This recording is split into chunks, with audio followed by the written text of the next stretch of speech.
Olá, boa noite!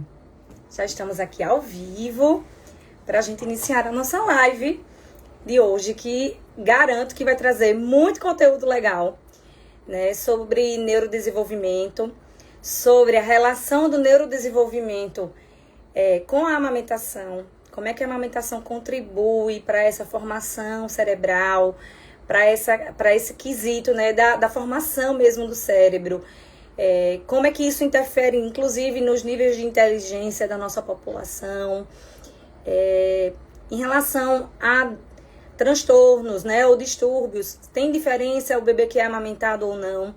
Então, eu vou fazer o convite de uma super convidada, que é a Mariana. Já estou vendo aqui que ela entrou. Então, vou convidá-la para participar. Mari, ela é... E vai ter mais propriedade, né? A gente estudou juntas, a gente compartilhou alguns artigos para a gente falar uma mesma linguagem. Oi, Mari, boa tarde ainda, né? Boa tarde, tudo bem? Tudo bom?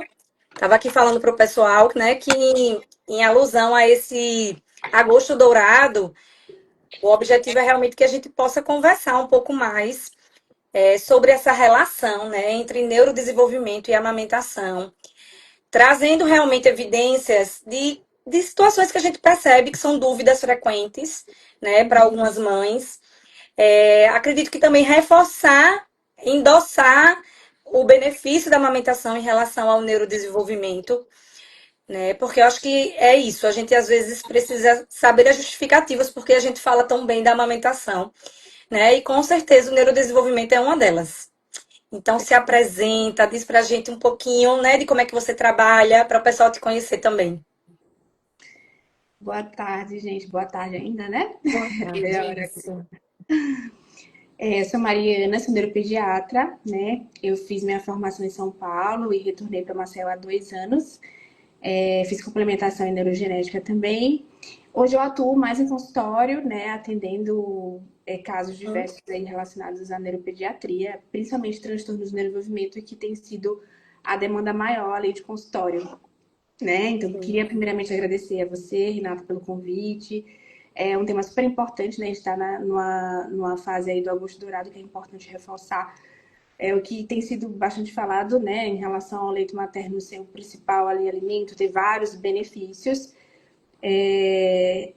Explicando também essa questão de que na intenção nunca vai ser culpabilizar, né? Eu acho que nessa fase Sim, as mães podem sentir muito culpa ao ver certas informações e sabendo que vai ter casos e casos, vai ter casos que você claro. realmente, né, que não vai ser possível, mas que a função dessa época e divulgar o conteúdo é também para facilitar, para estimular políticas públicas, facilitar os familiares, né, a estimularem também a amamentação. É importante o papel do pai O também, né, apoio, né? o apoio da família e criar estratégias assim, de todo mundo para poder conseguir a manutenção da amamentação, que a gente sabe que é muito difícil. Hoje em dia a gente já tem uma incidência muito baixa ali, né, de persistência ali na amamentação, que ainda é muito baixo para do que deveria, Sim, né? inclusive um dos dados, eu fiz uns vídeos para mandar agora também no Agosto Dourado, e eu começo o vídeo dizendo justamente isso, assim. A gente sabe que é muito bom amamentar, a gente entende os benefícios, mas porque a gente ainda não chega em níveis adequados de números mesmo, de percentual de crianças amamentadas, né? A gente tem hoje um valor pela última pesquisa, que é a pesquisa do Enani, e ela fala que a gente tem 45,8% de amamentação exclusiva nos primeiros 6 meses. E é um número muito aquém, inclusive, dos objetivos do milênio, né? Que já era para ter sido alcançado, que era de 70%.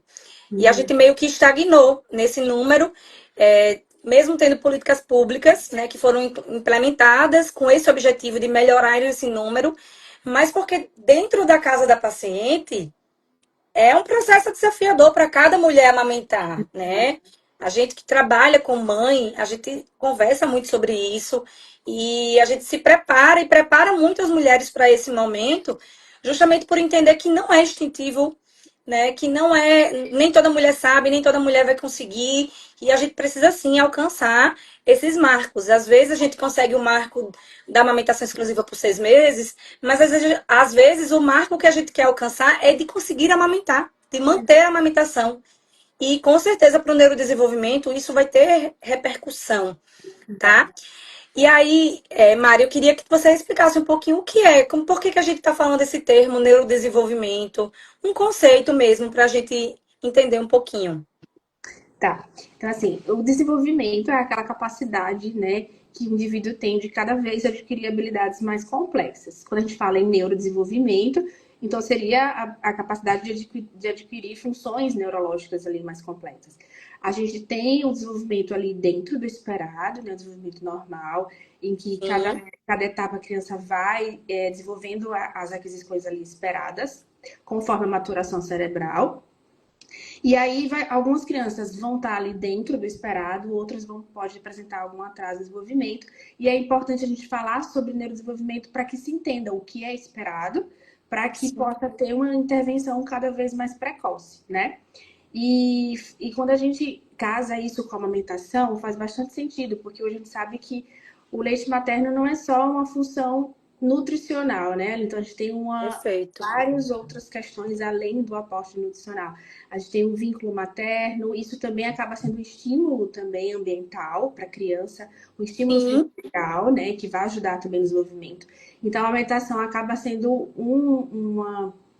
ela acaba ajudando ali no desenvolvimento neurológico, tanto por essa questão do vínculo, do estímulo ambiental, como também por conta dos nutrientes que estão ali, que ajudam bastante na formação, na maturação Isso. cerebral, né? E aí eu vou um pouquinho mais além, inclusive, Mari. Dentro dos estudos que a gente foi pesquisando de ontem para hoje, é muito nítido que o neurodesenvolvimento ele é alcançado através da amamentação não só pelos nutrientes que estão inseridos no leite materno, até porque é uma grande, como é que eu posso falar? Uma grande luta da indústria alimentar de conseguir incluir na fórmula infantil esses nutrientes. Então, hoje a gente vê, tem a fórmula infantil que já tem DH e ARA, já tem oligosacarídeos.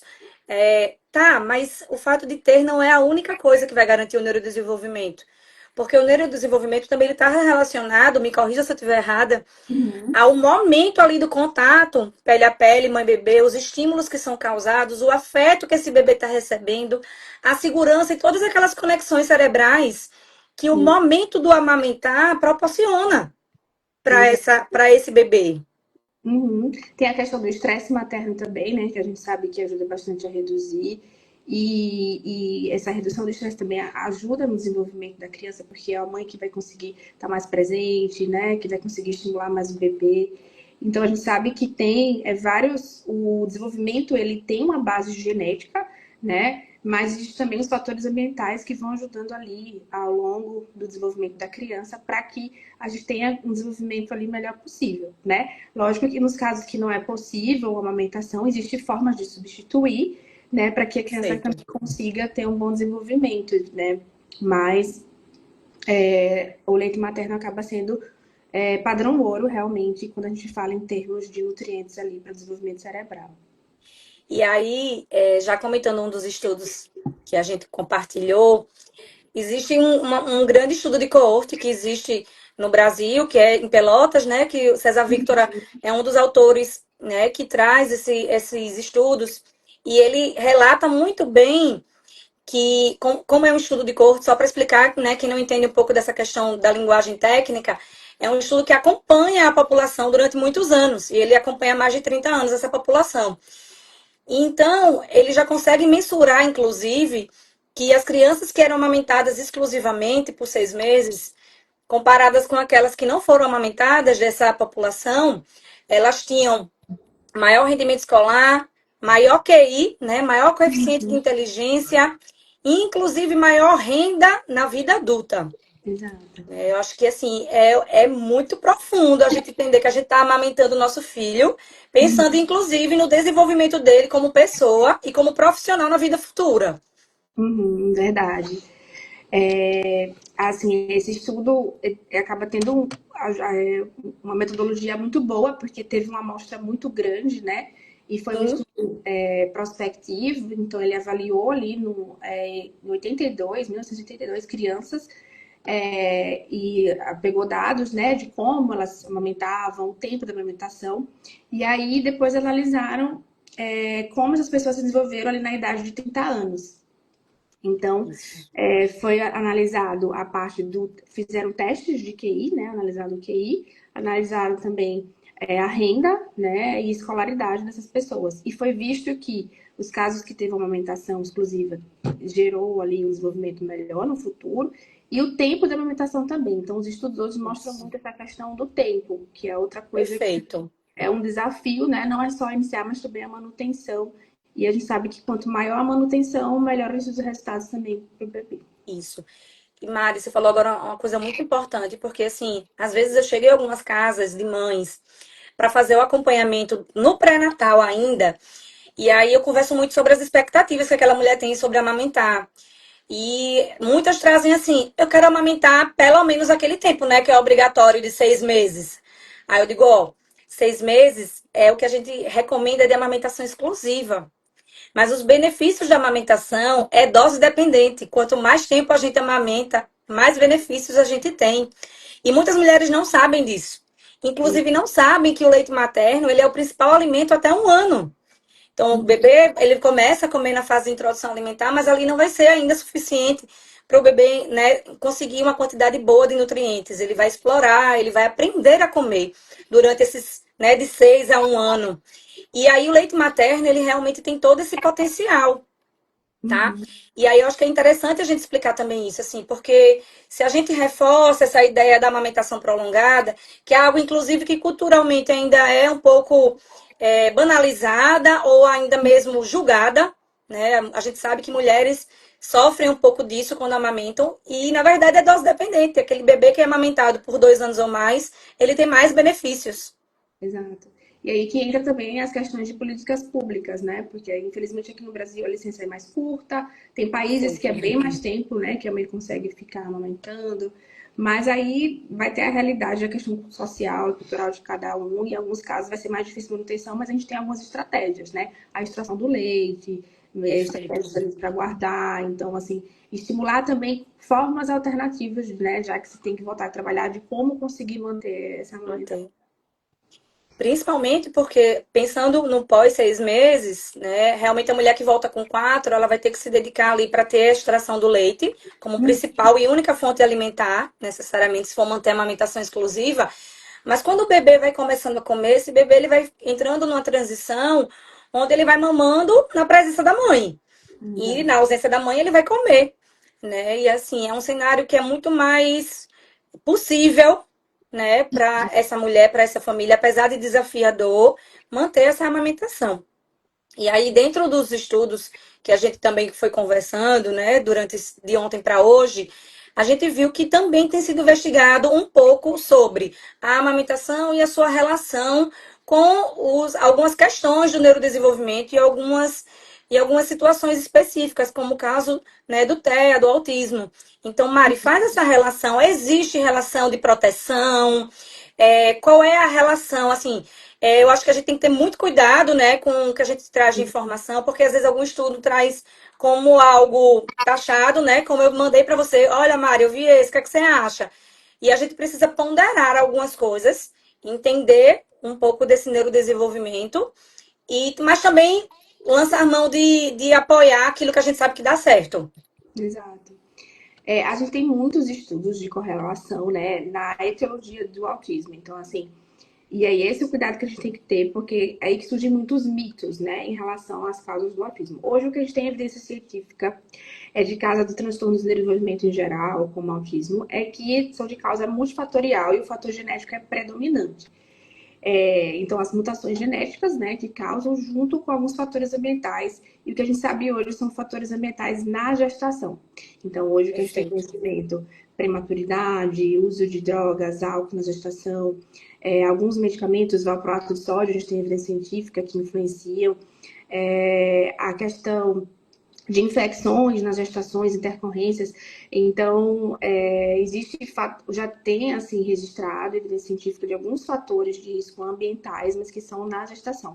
Então, o que a gente tem de informação hoje é que a criança já nasce, né, com sinais, já nasce com essa predisposição para desenvolver o autismo. Então, todos os estudos que vão tentar correlacionar algo que é após o nascimento, a gente vai ter muitas limitações, porque a gente não tem evidência científica. Então, esse estudo, ele foi uma revisão, né, sistemática, então ele revisou vários estudos em que estudava essa correlação, e o que foi concluído é que assim, foram estudos com muitas limitações, né? Em que não se pode chegar numa evidência de que vai ter uma relação realmente com a alimentação e redução de risco para desenvolvimento do autismo, e até porque faz sentido isso se a gente considera que a criança já nasce com essa predisposição para ter essas características. E aí o cuidado que a gente tem que ter também é que às vezes pode ter uma correlação inversa, né? Então a gente vê muitos casos de autismo em que existe uma dificuldade maior para amamentar, por uma questão ali, às vezes, dificuldade de sucção, ou uma questão de dificuldade no contato, né? A gente pode ver, às vezes, os primeiros sinais de TEA, um dos sinais pode ser a dificuldade de contato visual nas mamadas. Então, Isso, assim, perfeito, Mário. Acho que a gente pode reforçar isso, que a mulher ela pode, inclusive, durante a mamada, observar esses sinais, né? A exato. dificuldade de perceber o contato olho no olho, né? Que é algo muito característico do bebê que amamenta e que a gente pode identificar como um possível sinal. Então, a gente não tem evidência de uma correlação ali causal, né? Nem toda correlação vai ser Sim, causa, mas a gente sabe que crianças, independente de serem de desenvolvimento típico ou atípico, com diagnóstico ou sem diagnóstico, a alimentação lá vai ser benéfica, né? perfeito. Então, isso pode sim, a gente tem evidência de que ajuda no desenvolvimento, mas que não, a falta dele vai ser causa para algum transtorno, né? Perfeito. Isso mesmo. Acho que a gente tem que deixar isso muito claro, né? Existem benefícios de uma criança atípica ou não serem amamentadas, mas a gente não pode fazer uma relação causal de que a criança que não é amamentada tem maior risco de manifestar após, né, o autismo. Mari, e é muito interessante também a gente conversar sobre essas características. Eu lembro muito que quando eu comecei a estudar mais a fundo os primeiros 1000 dias de vida, é muito bonita a arquitetura ali das sinapses do cérebro, quando compara o recém-nascido, Uhum, a criança de 2 anos e o adulto. E assim, é muito parecido, né? Aquela arquitetura uhum, entre a parte do 2 anos e do adulto. Então, assim, de 0 a 2 anos é um momento crucial, exato. né? É uma janela de oportunidade de desenvolvimento cerebral e que coincide com o período de recomendação da amamentação, né? A Exato. gente recomenda a amamentação por 2 anos ou mais, e o desenvolvimento cerebral ele está acontecendo de forma mais efetiva e enérgica justamente nesses 2 anos, né? E aí faz essa relação sobre formação da massa cinzenta, né? O que é que a amamentação promove no cérebro do bebê? Tá? Então, assim, esse período a gente chama dos 1000 dias, né? Aquele período que conta os 2 primeiros anos, mais o período gestacional. Então, desde a gestação, o cérebro já está em formação e os hábitos maternos são muito importantes também nessa influência, né, desenvolvimento. E aí é uma fase ali que a gente tem uma neuroplasticidade maior, uma fase maior de maturação, de conexões cerebrais, de formação de sinapses. E aí é justamente a fase em que é recomendado, né, uma alimentação ali adequada, uma alimentação exclusiva, depois manter uma alimentação com uma boa introdução alimentar, excluindo açúcar, todas essas recomendações que são feitas nesses 1000 dias visando, né, ajudar ali no desenvolvimento, porque são nutrientes que a gente tem evidência hoje, que vão ajudar nesse processo de maturação cerebral. Então, o leite materno a gente encontra oligosacarídeos, né, que podem ajudar ali no desenvolvimento, oligosacarídeos que podem formar o ácido ciálico, que ele está muito relacionado à maturação cerebral, ajuda na Perfeito. formação de sinapses, conexões, formação de novos neurônios. Então, são substâncias que já têm uma comprovação de que ela atua realmente nesse mecanismo de maturação, né? E que o leite de fórmula ele tenta se aproximar cada vez mais tendo também substâncias assim para poder também influenciar nessa maturação. Né? Isso. Mas a gente casa bastante essa fase em que a gente tem uma neuroplasticidade maior, com a necessidade ali maior de um aporte nutricional que vai justamente agir nessa formação. Essa linha, né, dos oligossacarídeos do leite materno, eles estão muito em alta na pesquisa sobre isso. E assim, a indústria alimentícia conseguiu colocar dois tipos, né? Dois tipos, enquanto que no leite materno a gente tem mais de 500, né? Uhum. E quando a gente vai também mais a fundo, que a gente lembra que existe hoje muitos estudos falando sobre o eixo intestino-cérebro e como um bom microbioma também interfere também no sistema neuronal, né, na formação do cérebro. E a gente entende que o leite materno, ele é o mais específico para chegar no intestino dessa criança, é o que vai garantir também um melhor microbioma, né, para essa criança. E aí fala um pouquinho desse eixo intestino-cérebro, né, o fato da gente não expor a criança à fórmula de forma precoce desnecessariamente. Como isso é importante para manter aquela integridade do intestino e com isso também melhorar o cérebro. Uhum. Está sendo muito falado, né? Já tem muitos estudos mostrando essa relação, né, intestino-cérebro, que é uma conexão que a gente tem, né, com a biologia do intestino e com do cérebro através de hormônios, através de marcadores, né, biológicos, imunológicos. Então a gente vê essa relação e que mostra o quê? Que se tem uma boa microbiota, um bom desenvolvimento ali gastrointestinal, consequentemente vai ter um bom desenvolvimento do sistema nervoso central. Da mesma forma que distúrbios gastrointestinais pode ter relação com alguns acometimentos ali do sistema nervoso central, o quadro ansioso, por exemplo, né? Perfeito. E aí o leite materno ele também ajuda nessa formação da microbiota intestinal e, consequentemente, no desenvolvimento ali do sistema nervoso central. Então é mais uma outra função ali Perfeito. importante, tanto imunológica como também de formação de microbiota. Os cuidados que a gente tem que ter nesses estudos assim, de eixo intestino-cérebro é de você, às vezes, a gente vê muitos estudos fazendo alguns saltos lógicos, assim. Então, foi Aham, essa relação. Então, surgem alguns tratamentos ali que não tem evidência científica por achar que vai perfeito. tratar tudo, né? Isso. Mas existe sim evidências de que tem essa relação e que o que a gente recomenda é ter um bom funcionamento intestinal, né? Para ter um Isso. bom e, consequentemente, vai ter um bom desenvolvimento.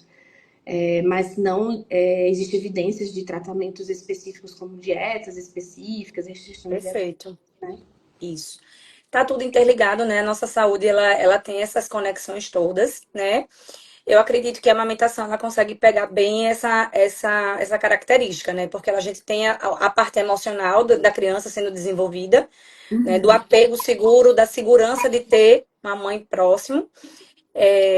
Eu costumo dizer nas consultas também que, assim, é impossível uma mãe não se vincular ao seu filho no processo de amamentação, né? Claro, em situações de depressão a gente tem dificuldades, mas numa situação de uma amamentação bem estabelecida, você vai ter aquele encontro com o seu bebê pelo menos 8, 10 vezes no dia. Então é Exato. muito difícil você naquele olho no olho, naquele momento de conexão, né? Que não é sentida só pela mãe, é sentida também pelo bebê. E por isso que impacta tanto no neurodesenvolvimento, né? E do ponto de vista nutricional, a gente falou um pouco dos oligossacarídeos, né? Também reforçar a questão do DHA, né? Do ômega 3. E eu gosto muito de reforçar, Mari, que assim, muitas vezes a gente vê perguntas. A gente precisa suplementar os bebês? Né? Não sei a tua opinião, essa parte a gente não conversou. Mas eu geralmente, quando a mãe amamenta, eu geralmente faço a prioridade de suplementar a mãe porque a gente Uhum. suplementa a mãe, então a gente vai conseguir ter quantidades adequadas do DHA no leite materno e com isso a gente chega na criança. E também Exato. melhora tantas outras questões da saúde da mãe, né? Então, assim, eu hoje aplico muito a suplementação de ômega 3 justamente para as crianças que não são amamentadas. Mas para as amamentadas, eu prefiro que a gente melhore a qualidade do leite materno através da suplementação materna. Você concorda com essa linha? Sim, sim. Eu acho que, já que está uma amamentação exclusiva, o indicado realmente seria isso. E em casos assim de suplementação sempre vai ser muito individualizado, né? Perfeito. Então vai depender se a criança está tendo sinais ali de falta de suplementação, se a amamentação está difícil, então às vezes pode ser indicado, mas ainda é controverso assim quais as suplementações, a gente não tem tanta evidência científica em relação a alguns tipos de suplementações, mas algumas já são bem recomendadas, né? Vitamina D, o ômega Perfeito. já está sendo bastante indicado.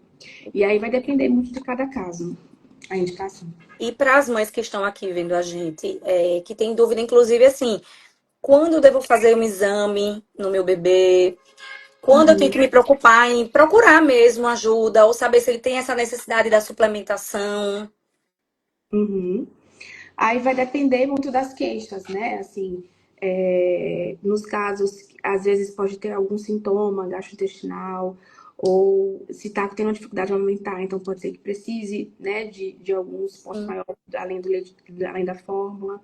E aí o pediatra, né, pode acompanhar, ou também fazer algum acompanhamento nutricional na fase de introdução alimentar. Eu acho bem interessante, assim, perfeito.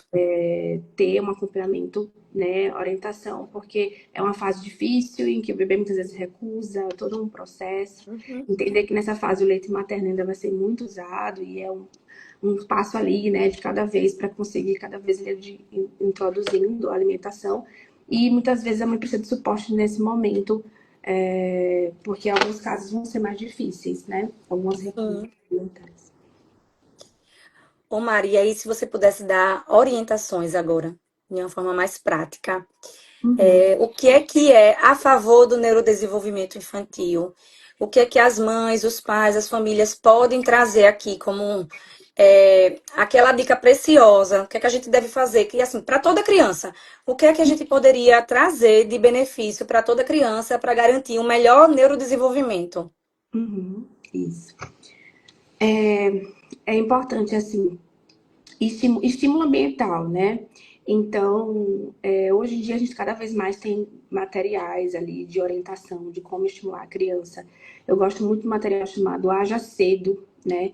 Sim, Ele vai falando dos marcos de desenvolvimento esperados, e aí você pode ir observando se está dentro dos marcos. E tem os sinais de alerta que você observa para caso precise de ajuda, né, de algum profissional, pode ser o pediatra inicialmente, se necessário, né, o pediatra. E aí, para cada idade, ele vai dando as dicas de estímulos, porque o cuidado que a gente tem que também é perfeito. estimular muito além ali do esperado para aquela idade.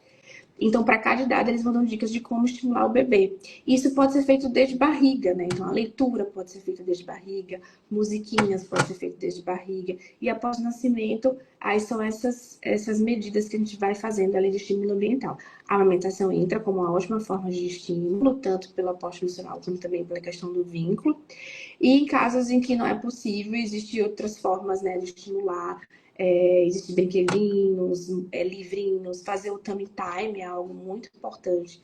Então, desde Perfeito. cedo, colocar a criança no chão, no tapete, já pode fazer desde recém-nascido. A gente às vezes fica com medo, mas assim, já pode ser feito tummy time desde recém-nascido, desde que seja com supervisão, com ambiente seguro.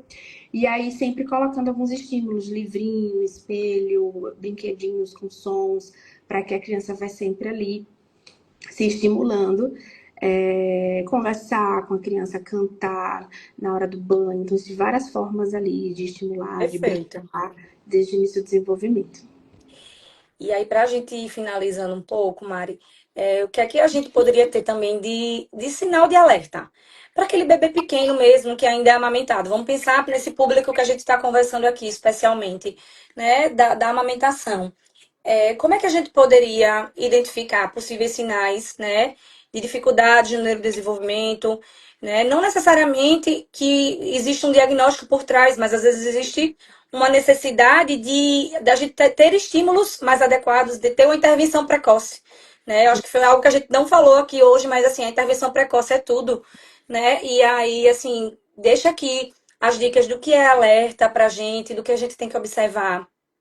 Certo. Então, assim, a gente sempre avalia o desenvolvimento, alguns marcos, né? Marcos na parte social, na parte de linguagem, na parte cognitiva e motora. Então, assim, às vezes, as questões motoras podem ser os primeiros sinais de alerta e que às vezes passa despercebido. E na amamentação pode ter muita relação também com questões ali motoras. Um bebê mais hipotônico pode ter dificuldade para amamentar, dificuldade na sucção, né? Então já pode ser algum sinal ali. Às vezes Eu vou pode dar ter. até um exemplo, vou te interromper, Mari, só para te dar, para a gente, assim, trazer para uma realidade, né?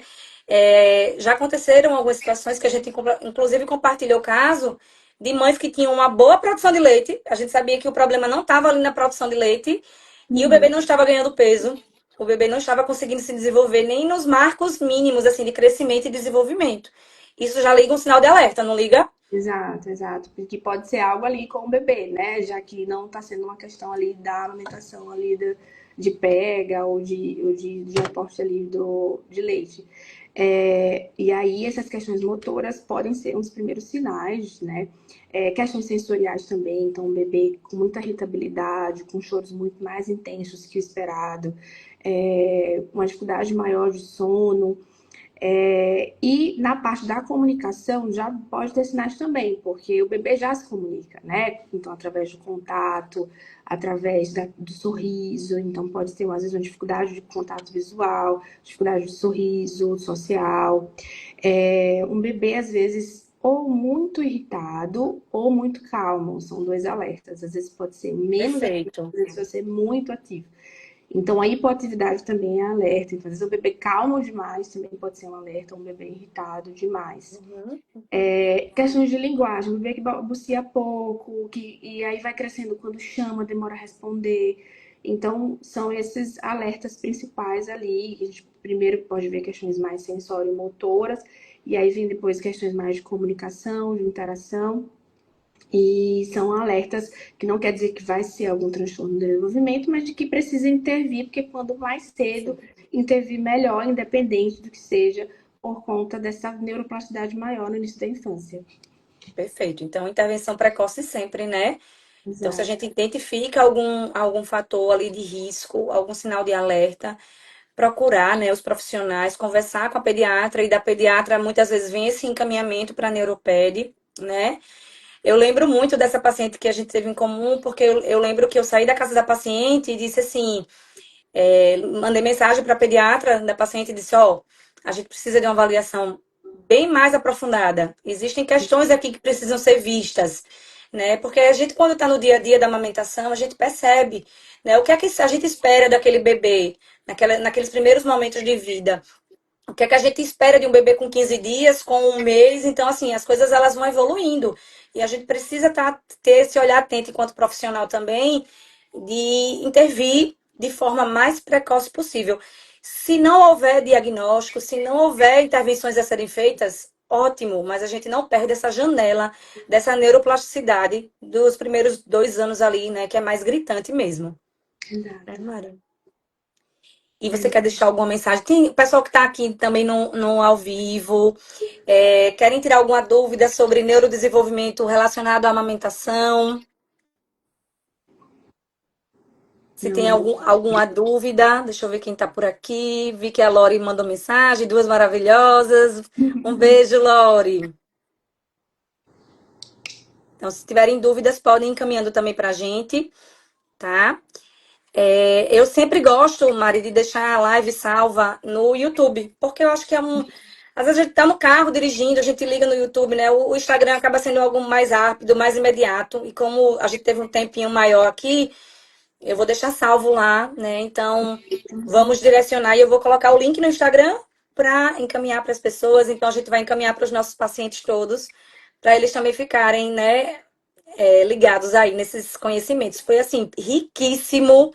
Não tenho palavras para lhe agradecer sobre essas dicas aí dos sensores motores, né? Que a gente tem que ficar alerta.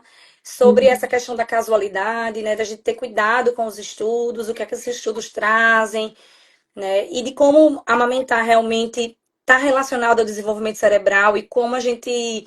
Eu acho que é o motivo que reforça a nossa missão tanto para quem trabalha com amamentação, como para a gente quanto mãe, né? Você que está gestando, inclusive, Exato. né? Que deve pensar, né? Poxa, eu tenho esse desejo de amamentar, porque eu sei que isso vai impactar no neurodesenvolvimimento, né? Do meu bebê. Exato. Apesar de muito desafiador, porque a gente sabe que eu acho que essa bandeira aí também precisa ser cada vez mais elevada no agosto dourado, né? De não trazer aquela só falar sobre os benefícios, não, vamos falar que é desafiador, mas que vale a pena esse esforço de transpor esses desafios.